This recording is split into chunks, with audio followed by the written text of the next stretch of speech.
आज इस वीडियो के माध्यम से मेरे पास एक प्रेस्टीजियस कंपनी का इंडक्शन आया हुआ है, जिसके हमारा फॉल्ट क्या है कि हम इसको पावर लाइन से कनेक्ट करते हैं, हमारे यहाँ पर बीप आ जाता है। देखिए मैंने पावर लाइन से कनेक्ट किया है, मेरा इसमें बीप मार चुका है, लेकिन हमारा इंडक्शन ऑन नहीं होता, डिस्प्ले नहीं आता। मैं इसको पावर ऑफ कर देता हूँ, पावर को करूँगा ऑन, आप सुनेंगे आवाज़ इसकी। इसमें बीप आ रहा है लेकिन डिस्प्ले नहीं आ रहा, और इसका फ़ैन भी रनिंग कर जाता है बट इसमें डिस्प्ले नहीं आता। चलिए इसका ढक्कन में हमने नट को रिमूव करके रखा है, तो इसका हम ढक्कन जो है बाहर कर देंगे। तो ढक्कन इस प्रकार से बाहर करने के बाद जो कि इसमें और डिस्प्ले नहीं आने का फॉल्ट है, तो मैं आपको दिखा देता हूँ। जिसका फ़ैन है रनिंग कर जाता है, इसको मैं पावर लाइन से कनेक्ट किया हुआ हूँ। बंद करके चालू करूँगा तो यहाँ पर मेरा फ़ैन रनिंग कर रहा है, लेकिन डिस्प्ले नहीं आ रहा किसी प्रकार से। तो यहाँ पर हमारा सही कुछ वोल्टेज ओके है। और कस्टमर जैसे कि मैंने बताया है कि इसमें हमारे पानी जाने के बाद अगर आपके साथ ऐसा कभी फॉल्ट आता है कि नो डिस्प्ले का प्रॉब्लम बन जाता है और डिस्प्ले नहीं आता, तो इसमें आपको क्या करना होगा मैं आपको यही वीडियो में आपको रिपेयर करके दिखाऊंगा। आप लोग मेरे चैनल पर नए, चैनल को प्लीज़ सब्सक्राइब करके रखेंगे इस लेटेस्ट वीडियो देखने के लिए। सभी नट को हमने इसलिए रिमूव कर लिया जिससे कि आपका समय खपत ना हो सके और मेरा भी समय खपत ना हो सके, तो दोनों के समय की बचत होगी, इसलिए हमने इसको निकाल दिया है। अब इस जगह पर आप देख सकते हैं, यहाँ पर मैंने थोड़ा सा साफ सुफ भी किया, यहाँ पर बटन लगी हुई है। लेकिन यहाँ पर जैसा कि एक बार अगर स्विच बटन ख़राब होता तो यहाँ पर मेरा डिस्प्ले आना चाहिए था, मतलब एक बार डिस्प्ले आता और चला जाता, लेकिन यहाँ पर स्विच बटन तो अब देखते हैं हमारा फॉल्ट क्या है। तो एक बार फिर से हम पावर लाइन से कनेक्ट करते हैं। यहाँ पर मेरा किसी प्रकार इंडिकेशन और डिस्प्ले वगैरह नहीं आ रहा, ठीक है। अब इस जगह पर हम क्या करेंगे, जिस जिस जगह पर हमारा पानी गया हुआ है उस जगह पर बटन पर फोकस करेंगे। तो यहाँ पर मेरा जंग आ चुका था, फिर भी मैंने बटन चेंज अभी नहीं किया। और यहाँ पर मेरा एक पावर बटन, यहाँ पर भी मेरा ऑन ऑफ लिखा हो, यहाँ पर मेरा भी जंग लगा हो। तो हम ये बटन और ये बटन को हम यहाँ पर एक एक करके निकालेंगे। सबसे पहले पावर बटन को निकालता हूँ, देखता हूँ मेरा क्या फॉल्ट बनता है। तो अभी इस जगह पर मैंने आपसे बोला था कि मैं इस जगह पर पावर वाली बटन को निकाल रहा हूँ। तो इस जगह पर हम एक एक बटन को रिमूव करके देखेंगे। कभी कभार हमारा बटन जो है इंटरनल शॉर्ट हो जाता है, तो हम बटन को रिमूव करते हैं, तभी जाके हमारा फॉल्ट क्लियर होता है। बाकी हम परेशान हो जाते हैं और हमारा डिस्प्ले पर हमारा वोल्टेज भी आ रहा है, तो आपको वोल्टेज वगैरह चेक कर लेना होगा। चारों वायर और वोल्टेज को हमने सब कुछ चेक कर लिया, हमारा फॉल्ट फिर भी हमारा वहाँ से नहीं बना, तो हमने इन बटनों को चेंज करना होगा। तो बटन को हम पहले रिमूव करेंगे, क्योंकि कभी कभी एक साथ बटन शॉर्ट हो जाने की वजह से भी ऐसा हो जाता है, पानी पड़ने की वजह से। तो अभी हम इस जगह पर पावर वाले बटन को रिमूव किए हैं। इस जगह पर हम एक बार फिर से सप्लाई दे के देखेंगे हमारा जो है ऑन होता है कि नहीं। तो इस जगह पर अभी आप देख सकते हैं, सॉरी, तो अभी देखिए मैं इस जगह पर पावर वाला बटन निकाला हूँ और इसके बाद अब मैं इसको पावर लाइन कनेक्ट करता हूँ। यहाँ पर मेरा डिस्प्ले आ चुका है, तो यहाँ पर मेरा ये बटन इंटरनल शॉर्ट हो सकता है। इसके बाद हम क्या करेंगे कि मेरे पास एक वायर का टुकड़ा है, तो मैं इसके जो पीछे वाले बटन के पॉइंट है तो यहाँ पर टच करके देख लूँगा, तो मेरा डिस्प्ले भी आ जाएगा, उम्मीद है। तो इसको हम पीसीबी को करेंगे उल्टा, और हम पीसीबी को उल्टा कर देते हैं।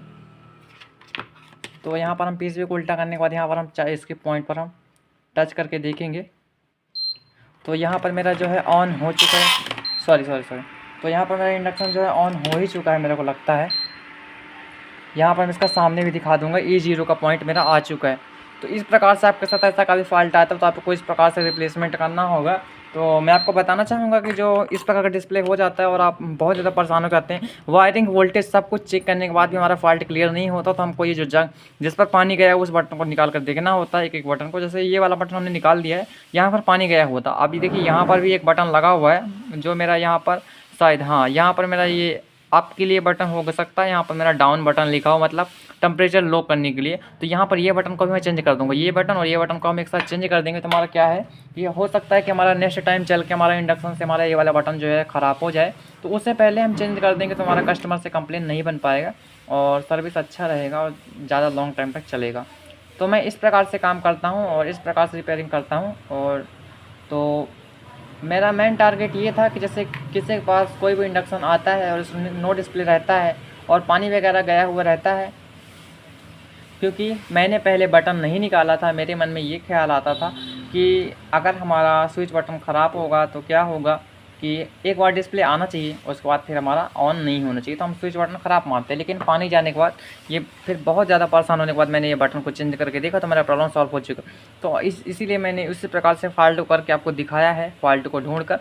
तो अब इस जगह पर हम क्या करेंगे, यहाँ पर मेरे पास एक दूसरा पीसीबी है, तो यहाँ से मैं ये बटन को निकाल लूँगा और बटन को निकाल कर यहाँ पर दो बटन को इंस्टॉल कर दूँगा अपनी तरफ से, और उसके बाद हमारा फॉल्ट जो है क्लियर हो जाएगा। चलिए, जिसको रिसोल्डरिंग के मदद से निकालने का तरीका नहीं पता, तो इस प्रकार से ब्रश के माध्यम से इसका जो सोल्डर है रिमूव हो जाता है और आप बटन को ईजी तरीके से निकाल पाते हैं। तो देखिए क्या होता है, मैं वीडियो लॉन्ग हो जाता है सब कुछ करके दिखाना, तो इसीलिए मैं कुछ चीज़ें कट करके दिखा देता हूँ। लेकिन फिर भी मैं आज ये वीडियो लॉन्ग हो जाए लेकिन मैं आपको यहाँ पर ये स्विच बटन निकालने का और लगाने का प्रोसेस वीडियो चालू रहने दूँगा। जितना भी समय लगेगा तो आप देख ही पाएंगे। तो इस प्रकार से हम इसको ब्रश की मदद से भी निकाल सकते हैं, इसका रांगा हटा सकते हैं और इसके जगह पर क्लीन कर सकते हैं। जो लोग नए हैं ब्रश की मदद से काम करेंगे अच्छा ही होगा, क्योंकि मैंने भी ऐसा ही किया है। और अब इस जगह से हमारा ये स्विच बटन एक तो रिमूव हो चुका है। अब दूसरे स्विच बटन को भी हम यहाँ से रिमूव कर लेंगे। ये स्विच बटन अच्छा वाला है तो यहाँ पर मैं रख दूँगा। और इसके बाद दूसरा एक स्विच बटन हम निकाल लेंगे। ये हमारा जो हमारा सर्किट है हमारा ऑन है, तो इसकी मैंने आईसी तक यहाँ तक की रिप्लेसमेंट करके देखा, लेकिन मेरा फॉल्ट क्लियर नहीं हुआ, क्योंकि मेरे मन में यही बात थी कि अगर बटन ख़राब होता है एक तो हमारा यहाँ पर इंडक्शन ऑन होकर फिर दोबारा ऑन नहीं होता, इसीलिए मैंने ये वीडियो बनाया हो। तो अभी मेरा वो जो प्रॉब्लम है तो सॉल्व हो ही चुका है। तो उसके बाद ये बटन तो निकल ही रही है। और अगर आप लोग को जानकारी अच्छी लगती है तो आप मेरे चैनल को सब्सक्राइब करके रख सकते हैं इस पर लेटेस्ट वीडियो देखने के लिए। और इस जगह पर हमने यहाँ पर इस जगह को थोड़ा सा क्लीन वगैरह कर देना होगा। तो यहाँ पर मैंने तो क्लीन पहले ही कर दिया है और फिर से भी मैं कर दूँगा।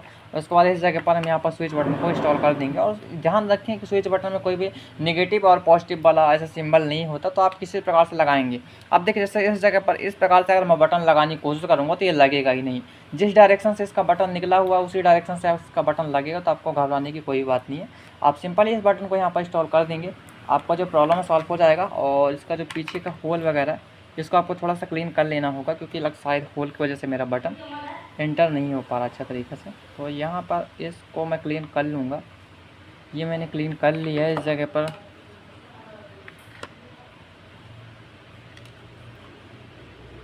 अब इस जगह पर मैं बटन को भी थोड़ा सा क्लीन कर लूँगा, क्योंकि इस पर थोड़ा बहुत शोल्डर लगा हुआ रहता है, इस वजह से भी नहीं जा सकता। तो ये देखिए हमें इस प्रकार से क्लीन कर लिए। अब इस जगह पर मैं यहाँ पर बटन को इंस्टॉल कर देता हूँ।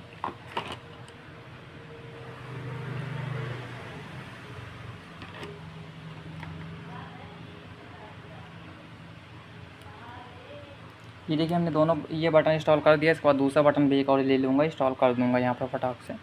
तो मैं आपको दिखाना चाहूँगा यहाँ पर मैंने ये बटन को इंस्टॉल कर लिया। इसके बाद फाइनली हम यहाँ पर सोल्डर कर देंगे फटाफट करके। इसके बाद सोल्डर हम कर देते हैं। तो आपके सामने थोड़ा सा हम जूम कर लेंगे। तो यहाँ पर ज़्यादा ही जूम हो चुका है, तो इसको आउट करना होगा। तो यहाँ पर ज़्यादा जूम हो जाता है, तो थोड़ा सा इसको और डाउन करना होगा, जैसे कि आपको दिख पाए क्लियर करके। तो यहाँ पर हम यहाँ पर सोल्डर कर लेंगे। अच्छा तरीक़ा से आपको सभी पॉइंटों को सोल्डर कर देना होगा, जिससे कि बाद में कंप्लेन ना बनने की पूरी कोशिश करें, जिससे कि हमारी कंप्लेन बाद में रिपीट ना हो पाए। तो यहाँ पर मैं पूरा क्या करता हूँ कि यहाँ पर मैं सोल्डर कर देता हूँ अच्छी तरीक़े से। तो यहाँ पर हमने सोल्डर कर दिया है। इस जगह पर हमारा दूसरा स्विच बटन जो लगा हुआ है, तो इस जगह पर मैं यहाँ पर सोल्डर कर दूँगा। तो यहाँ पर भी मैंने सोल्डर कर ही दिया है, ये देखिए।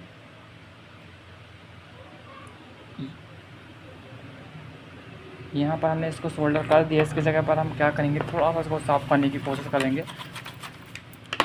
अब इसके बाद हम इसको फाइनली क्या करेंगे, एक बार ऑन करके देख लेंगे। और बटन से हमारा ऑन हो रहा कि नहीं, तो बटन से हमारा ऑन हो ही जाएगा, क्योंकि स्विच बटन मेरा एकदम प्रॉपर तरीके से सही है। अब ये देखिए डिस्प्ले आ चुका है। अब इसके बाद डिस्प्ले आ जाने के बाद यहाँ पर जो मेरा ऑन ऑफ का बटन है, इसको मैं यहाँ पर इस प्रकार से दबाने की कोशिश कर रहा हूँ। यहाँ पर मेरा आ चुका है, 0 भी आ रहा था। इसको मैं फिटिंग कर दूँगा, केसिंग पर फिटिंग कर देता हूँ। चलिए फटाक। तो इस जगह पर हमने यहाँ पर इसके प्रॉपर तरीके से नट वगैरह कस दिए हैं, और कसने के बाद हम इसको यहाँ पर प्रॉपर तरीके से फिटिंग कर देंगे। और मैं इसको साफ़ भी कर दिया हूँ।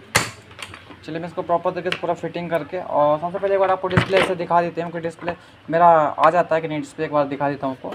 तो यहाँ पर जैक हम लगा देते हैं सबसे पहले फटाक से। उसके बाद हम यहाँ पर आपको डिस्प्ले दिखा देते हैं, और यहाँ पर इसको ऑन करके पूरा हम बटन को चेक कर लेंगे प्रॉपर तरीके से। तो यहाँ पर मैं इसको डिस्प्ले लाइन से पावर लाइन से मैंने कनेक्ट किया। इसके बाद पावर बटन जो मेरा ये दबा दिया मैंने, उसके बाद पावर लाइन से दबाने के बाद यहाँ पर ये सब बटन काम कर रहा है। कोई भी दिक्कत नहीं है, हमारा सब कुछ एकदम ओके है। मैं इसको पूरा फिटिंग कर देता हूँ फाइनली। तो यहाँ पर मैं प्रॉपर तरीके डिस्प्ले वगैरह सब कुछ आ चुका है।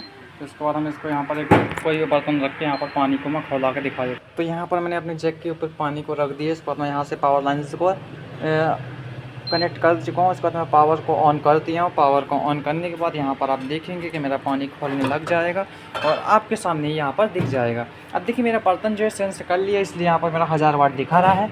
और बर्तन अगर से अब मैं इसको उठा लूँगा तो मेरे यहाँ पर E0 फिर से आ जाएगा। मैं यहाँ पर फिर से रख देता हूँ। मेरा बर्तन सेंस कर चुका है।